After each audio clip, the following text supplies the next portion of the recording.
Dai pa nahahaloy kan maging SK chairman si Benson Julio Forte. Niribaya niya kaya ang dating SK chairman ninda sa Barangay Sagmin, Legazpi City. Sa iyang pagkakatukaw, asin sa 5 bulan niyang natatada bilang SK chairman, sarudaa sa mga pigbubusol niyang proyekto ang pagkakaigwa ng reading center sa saindang barangay. Kaya kan maisihan niyang suportado kang Albay Provincial Library ang mga barangay na mamukna ning reading center sa paagi kan pananaon ng mga libro asin iba pang babasahon, mas nainkaminarda siya. Kung po niya sa barangay Mita, ang iba po bagat digi sa Tuya, kadaklan man na barangay, may mga out of school youth po.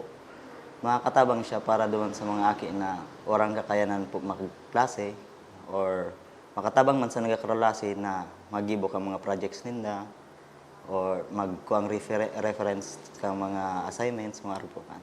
Sigun kay Provincial Librarian Hyren Basibas, bilugan sa indang suporta sa mga siring na proyekto, lalo pa kung makakapagtaon ng katabangan sa mga estudyante. Pigiin kaminar talaga daan ninda ang mga barangay sa probinsya na magkaigwa ng reading center. Apwera sa mas napaparani kayan sa indang serbisyo, dakula man ang ambag ka reading center sa sektor ng edukasyon.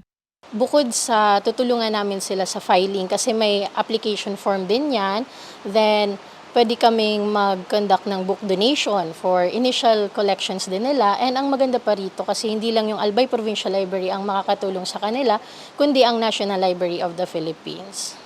Dugang pa niya, may nagkapirang barangay naman sa Albay na nagpapahiling ng interes sa pagmukna ng reading centers, bagay na makakabuhay liwat kang reading culture sa probinsya. Siguro, kasi alam natin na reading is parang prerequisite siya, 'di ba?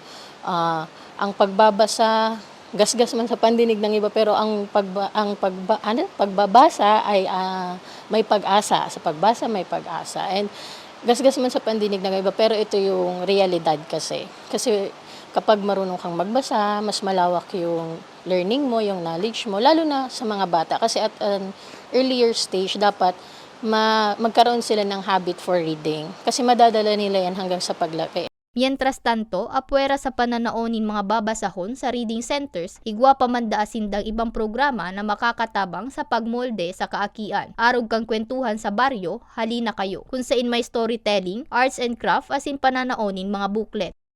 Para sa mga baretang tatak Bicol, May Arango.